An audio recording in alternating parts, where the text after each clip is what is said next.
Fala galera, eu sou Yuri Costa e a gente tá vendo a história do Príncipe Caspian, a quarta crônica de Nárnia. No último episódio vimos como os 4 antigos reis e rainhas haviam voltado magicamente para Nárnia, e como Nárnia estava diferente, séculos mais velha do que da última vez que eles estiveram por ali. Encontraram o anão Trumpkin, a quem salvaram a vida, e agora ouviam a história do Príncipe Caspian, que o anão contava, que explicaria por que de tudo aquilo. A história dizia que Caspian estava fugindo do seu tio Miraz, que queria matá-lo, e fugindo a cavalo para dentro da floresta, ele acabou topando com uma árvore no meio da escuridão e desmaiou. Na manhã seguinte, ele foi acordado por um texugo falante e por 2 anões. O anão de cabelos e barbas negras se chamava Nikabrik, e o ruivo era o Trumpkin, o próprio que contava a história. O Caspian ficou muito surpreso de ver aqueles seres. Ele já havia ouvido falar neles, mas ele achava que eram apenas lendas. Contou que estava foragido de Miraz e que estava feliz em encontrá-los. O texugo lembrou então que Nárnia só fora feliz quando um filho de Adão governou sobre eles com bondade. E então começaram a apresentar Caspian para os demais seres que se escondiam pela floresta. Ganharam armas e armaduras de outros anões e a ajuda de um grande esquilo, farfalhante, que anunciava sua chegada por toda a floresta. Conheceram Hip-Chip, o chefe dos ratos, pequeno, mas muito corajoso, e também faunos e centauros que prediziam o futuro e que viam toda aquela situação como o prenúncio de uma guerra que libertaria Nárnia de Miraz e dos Telmarinos. Decidiram então se encontrar dali algumas noites para um conselho de guerra onde decidiriam se tinham alguma chance em uma guerra aberta contra Miraz. Naquela noite, em meio a todos aqueles animais falantes e seres fantásticos, veio o meio-anão Sr. Cornelius ao encontro deles. Caspian ficou muito feliz, mas ele não trazia boas notícias. O cavalo de Caspian havia voltado para o castelo depois de sua queda e assim havia denunciado a sua fuga. E por isso Miraz já o estava caçando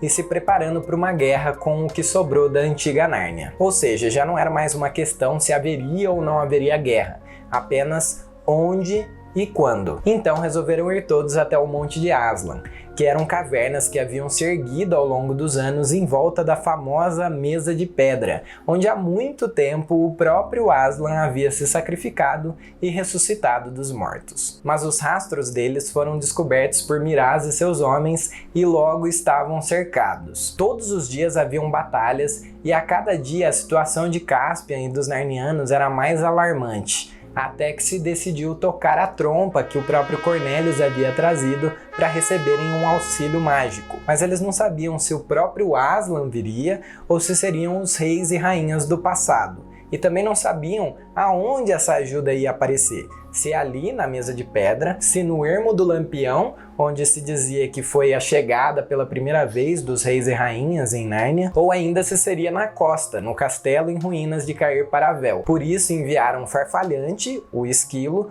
para o Lampião e Trumpkin, o anão, para a costa. Trumpkin não acreditava em magia ou no auxílio dos reis do passado ou em Aslan. Para ele aquilo não passava de um bando de boatos ou lendas, mas era leal e cumpria a ordem sem questionar. E assim partiu, até que tentando cortar caminho, ele foi capturado por alguns soldados e seria jogado aos fantasmas para morrer, que foi quando os garotos e as garotas o encontraram. Já Nikabrik, o anão de barbas e cabelos negros, acreditava em qualquer coisa que pudesse ajudá-los na batalha contra Miraz, inclusive na própria feiticeira branca, e ficava alimentando a cabeça de Caspian com esse tipo de ideia. Mas quando Trumpkin terminou de contar a sua história, ele parecia um pouco desanimado. Ele havia encontrado os 4, mas esperava por adultos, reis imponentes, e havia encontrado apenas 4 crianças. Mas eles, embora em corpos de crianças, pareciam estar cheios do espírito narniano, e já se sentiam autênticos reis e rainhas de Nárnia depois desse pequeno tempo que eles haviam passado ali. Desafiaram o anão para um duelo de espada entre ele e Edmundo,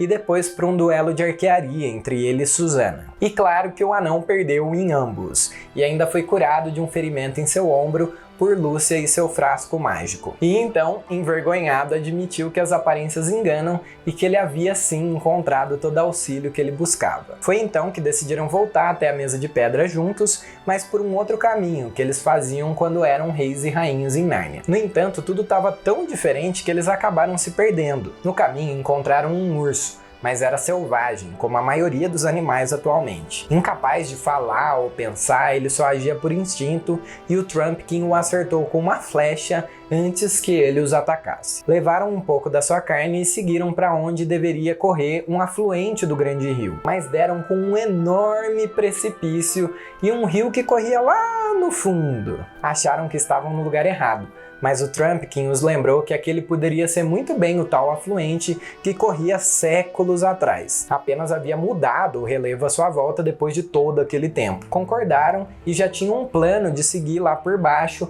até que a Lucy exclamou: "Vocês viram? Viram o grande leão? O Aslan?" Mas a Lucy tinha sido a única a tê-lo visto. Disse que ele estava do outro lado do desfiladeiro, no alto da montanha, e que ele queria que eles fossem por lá, mas só o Edmundo acreditou. Os demais, como não viram nada, e querendo evitar o trabalho que daria de escalar todo aquele precipício para o outro lado, resolveram continuar com o plano original. Além do mais, o Trumpkin não entendia nada de Aslan. Para ele, se esse tal Aslan realmente existiu um dia, ele já devia ter morrido de velhice, ou então tá muito velho se era alguém da época deles. Ou quem sabe já havia se tornado selvagem, como aquele urso. O que era uma grande besteira. Mas de qualquer forma, era mais um voto contrário à ideia de Lúcia, que ficou muito triste. Mas como era voto vencido, resolveu se ater ao plano também. E aí, será que era o Aslan mesmo? Será que eles estavam indo pelo caminho errado? E o Caspian, será que ele ainda estava resistindo aos ataques de Miraz? Vai precisar esperar até terça que vem para saber. Não esquece de deixar o like no vídeo e até a próxima ponte para Nárnia aqui no Ponte do Reino.